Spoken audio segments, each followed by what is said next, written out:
আছে ওই বল থেকে একটা জাম্পার করে ইউভি গ্লু দিয়ে লাগিয়ে নিব। আসসালামু আলাইকুম। এই মুহূর্তে যে ফোনটি দেখতে পাচ্ছেন এই ফোনটির প্রবলেম হলো পাওয়ার বাটন কাজ করে না, কিন্তু চার্জে লাগালে চার্জ উঠে। তো এই ফোনটি আমার কাছে দেখানোর আগে এই কাস্টমার আরেকজন টেকনিশিয়ানের কাছে নিয়ে গেছিলো। তো উনি অনেকক্ষণ খোঁচাখুচি করার পর ফোনটি ঠিক করতে পারে নাই, পরে বলে দিছে এইটার পার্টস আমার কাছে নাই, তো অন্য দোকানে দেখেন। তো কাস্টমার ওই দোকানদারের কাছে জিজ্ঞেস করছিল যে কত টাকা লাগতে পারে। তো ওই দোকানদার কাস্টমারকে বলে দিছে 1 থেকে 200 টাকা লাগতে পারে। তো এই ফোনটির পাওয়ার কির লাইনটি পাওয়ার আইসি থেকে মিসিং হয়ে গেছে। তাহলে এটি কি 100 থেকে 200 টাকার কাজ? আপনারাই বলেন। যাই হোক, উনি ওনার কথা বলছে। এখন আমরা এই ফোনটির পাওয়ার আইসির উপরের স্টেনসিলটি কেটে নেব। তো আমরা অনেক কেয়ারফুলি স্টেনসিলটি কেটে নিব।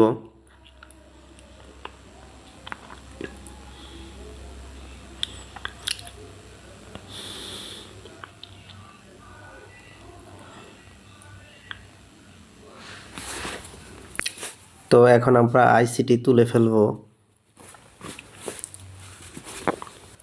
আইসি উঠানো শেষ। এখন আমরা আমাদের যেই বলে পাওয়ার কিল লাইনটি আছে ওই বল থেকে একটা জাম্পার করে ইউভি গ্লু দিয়ে লাগিয়ে নিব।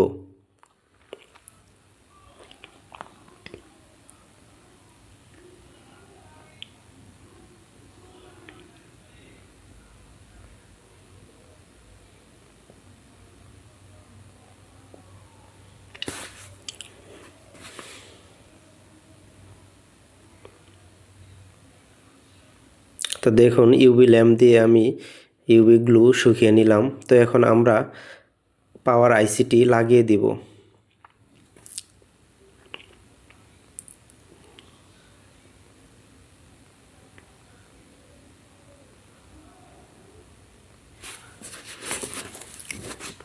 তো আমাদের পাওয়ার আইসিটি লাগানো শেষ।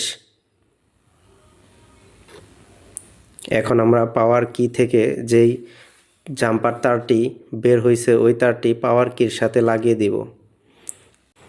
তো এখন আমরা ফোনটি চালু করে দেখব ফোনটি চালু হয় কিনা।